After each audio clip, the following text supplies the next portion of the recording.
अभी देखो कल अल्हम्दुलिल्लाह हमारे मुल्क की आज़ादी का दिन 15 अगस्त,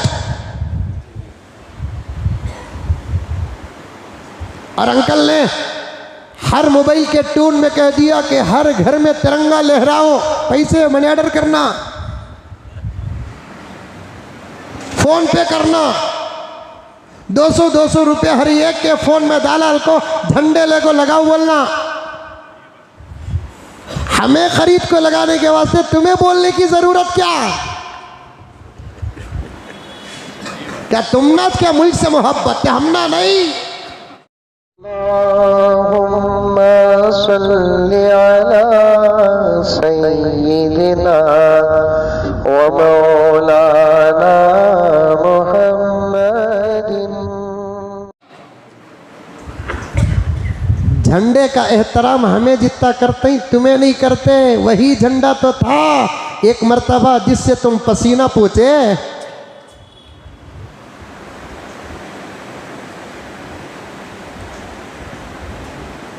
वही तिरंगा तो था जिससे पसीना पोंछे। वही अगर कोई मुसलमान पोस्टता, सोशल मीडिया में उसका वीडियो क्लिप आ जाता, कितना हंगामा होता। कितनी जगहों में अंकल तुम्हारे भक्तों ने इसी तिरंगा को उतार कर अपने पसंद का झंडा लटकाया, कोई कानून नहीं चला उन पर।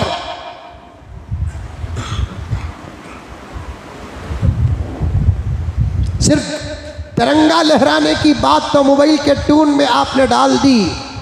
तिरंगे की हिफाजत करने की बात कही कि तिरंगा लहराओ, उसके बाद तिरंगे की हिफाजत करके अंदर रखो, रोजाना के कचरे में तिरंगा को ना फेंको। ये हमने कहा,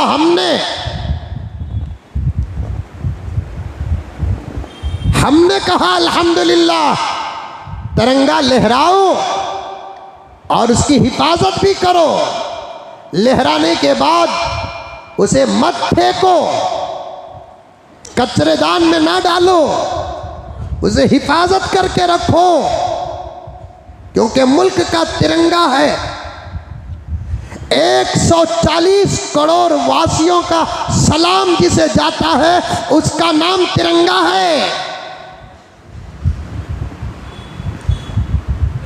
आज उस तिरंगा को लहराने की हर किसी को इजाजत मिल जाती है। जिनके हाथ रिश्वत लेते हैं वो भी तिरंगे लहराते हैं।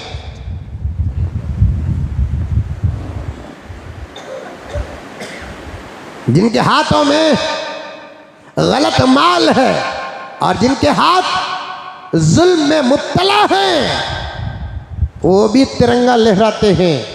इंशाअल्लाह ताला जब मैं पीएम बनूंगा तिरंगा लहराने के ऐसे शराइत बयान करूंगा, वही आदमी तिरंगा लहराए जिसके हाथ हर किस्म की नापाकी से पाक हो।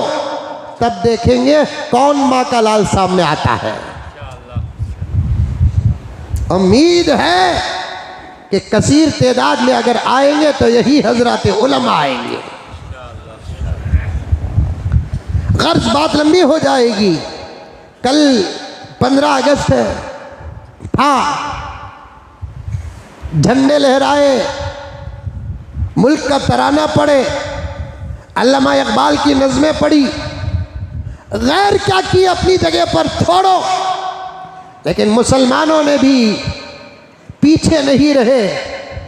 जश्न आज़ादी के नाम पर गाने बजानों का जो माहौल बनाया, मुल्क के नाम पर शहीद होने वालों की रूहें अपने अपने खबरों में तड़पने लगी।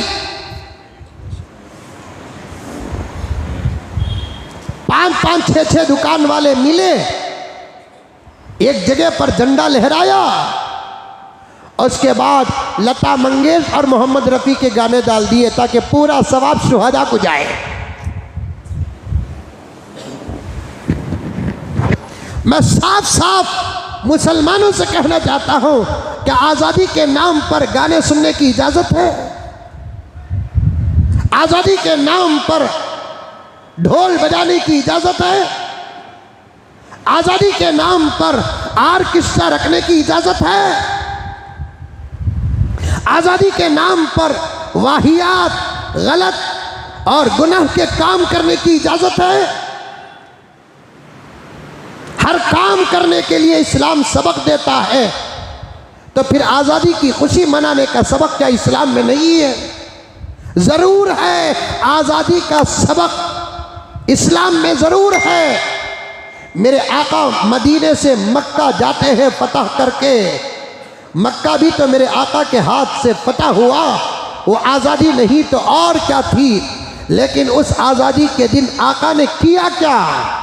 अल्लाह की इबादत की, काबे को साफ किया, सबको माफ किया, अपने साथ अपनी ऊँटनी में काले कलोटे बिलाल को बिठा कर कहा, अल्लाह के निगाह में गोरे और काले सब एक हैं, अल्लाह के निगाह में अमीर और गरीब सब एक हैं, आला व अदना सब एक हैं। अल्लाह के निगाह में किसी का मकाम और मर्तबा है तो फिर आमाल वाले का मकाम और मर्तबा है। अल्लाह तबारक व तआला के नज़दीक किसी का मकाम और मर्तबा है तो फिर तक़वे वाले का मकाम और मर्तबा है।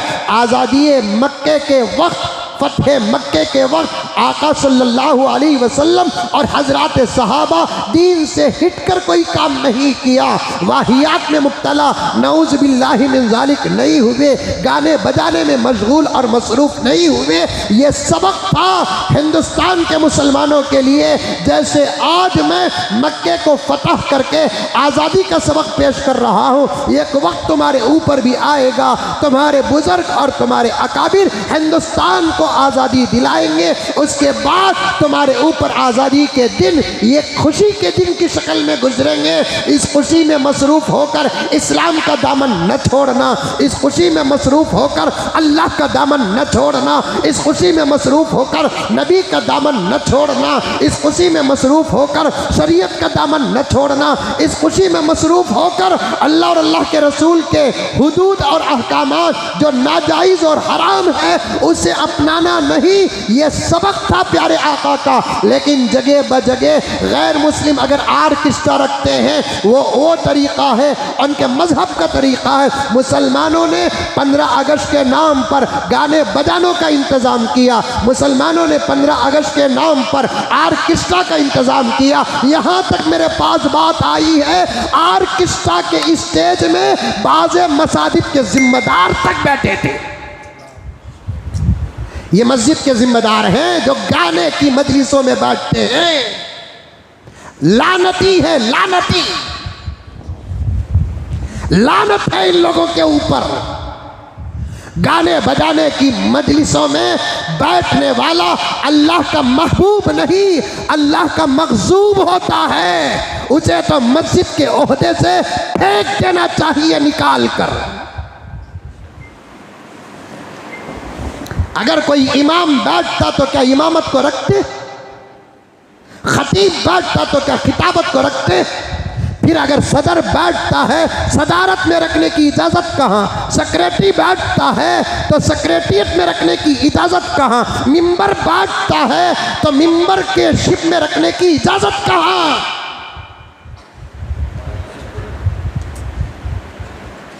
बड़े अगर नहीं सुधरेंगे, छोटे कहाँ सुधरेंगे?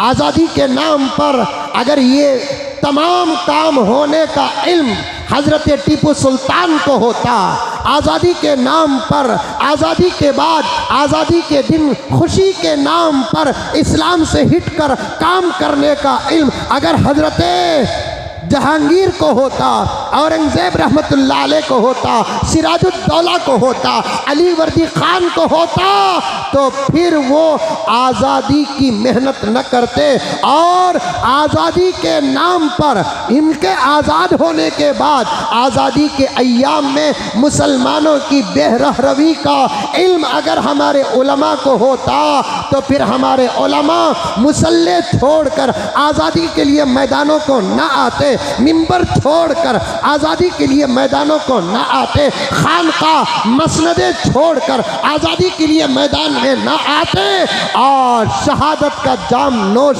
न करते। आखिर हमारे बुज़ुर्गों ने ख़ास तौर पर हज़रात उलमाए देवबंद ने 1857 की जंग से लेकर 1903 तक 50,000 से ज़्यादा हज़रात उलमाए किराम ने शहादतें जो पेश की है, उसका मकसद किसे मालूम है? हाथ उठा दो। अगर नहीं मालूम है तो सुन लो। हमारे बुजुर्गों ने मुल्क को आज़ाद कराने की इतनी मेहनतें करने की वजह क्या? 2 वजह थी। एक, मुल्क हमारा था, अंग्रेज़ों ने कब्ज़ा किया। दूसरा, अंग्रेज़ मुल्क पर कब्ज़ा करने के बाद हिंदुइज़्म पर हमला नहीं कर रहे थे। ईसाइयत तो उनका मजहब ही था।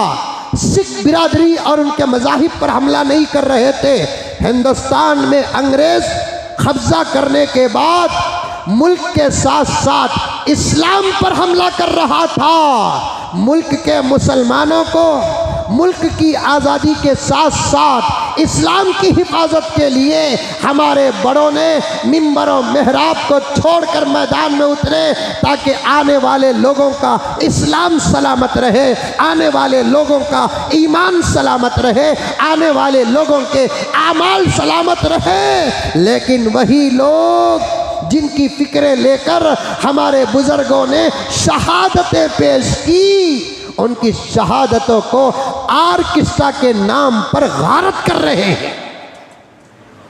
ये कौन से कौम के हमदर्द बन गए? ये कौन से कौम के रहबर और रहनुमा बन गए? अरे बाज़ स्कूलों के बारे में तो यहाँ तक आई बात, बाज़ स्कूलों के बारे में तो यहाँ तक आई बात। अरे जश्न आज़ादी मनाओ, ये हमारी खुशी का दिन है, तिरंगा लहराने का दिन है, शुहदा को सवाब पहुँचाने का दिन है, मुल्क की तारीख दोहराने का वक्त है, आज़ादी हिंदुस्तान के नाम पर शहीदों की तारीख और शहादतें बयान करने का वक्त है। उस दिन दुकानों को छुट्टी डालो, स्कूलों को छुट्टी डालो, मदारिस अरबिया में छुट्टियां दी जाती है, बिल्कुल सही है अपनी जगह पर। लेकिन आज़ादी के नाम पर गुनाहों में मुब्तला होना, डांसों में मुब्तला होना, क्या क्या हो रहा है? ला हौल वला कुव्वत इल्ला बिल्लाह। आप तक भी बात आई होगी, इस आदिश तक भी बात आई है कि आज़ादी के दिन 15 अगस्त को मुल्क के अक्सर मुस्लिम स्कूल्स के अंदर झंडा लहराने के बाद, मुल्क का तराना गाने के बाद, अल्लामा इकबाल की नज़में पढ़ने के बाद जो नाच गाना हुआ, तौबा तौबा तौबा, ये छोटे छोटे मासूम बच्चे एक दूसरे की कमर में हाथ डालकर डांस कर रहे हैं। डांस करते करते मुल्क आज़ाद हुआ क्या? चॉकलेट खाते खाते मुल्क आज़ाद हुआ क्या? क्या ही अच्छा होता मुस्लिम स्कूल्स और आज़ादी के झंडे लहराने के बाद जलसे मुनक़िद करते। कल मैं मीरज गया था, मीरज महाराष्ट्र मीरज गया था। वहाँ के हज़रात उलमा ने बाकायदा जश्न आज़ादी का जलसा रखा, तिरंगा भी लहराया। और अल्हम्दुलिल्लाह हमारे भी शहर में हज़रात उलमा मदारिस अरबिया व इस्लामिया के अंदर झंडे लहराए गए। अल्हम्दुलिल्लाह जहाँ अच्छा काम हुआ, अच्छा काम हुआ। फिर रात को मगरिब के बाद एक आलीशान जलसा मुनक़िद हुआ। 100-200 से ज़्यादा मुख्तलिफ मसलक के उलमा एक स्टेज में बैठे थे। एक स्टेज में उलमाए देवबंद भी बैठे थे, उलमाए बरेलवी भी बैठे थे, उलमाए गैर मुक़ल्लिदीन भी बैठे थे। सब के सब बैठे हुए हैं। उलमा के बयानात हुए, आज इसका भी बयान हुआ। अल्हम्दुलिल्लाह सुम्मा अल्हम्दुलिल्लाह। मैंने बड़ी गहरी गहरी 2-4 बातें उनके सामने रखी।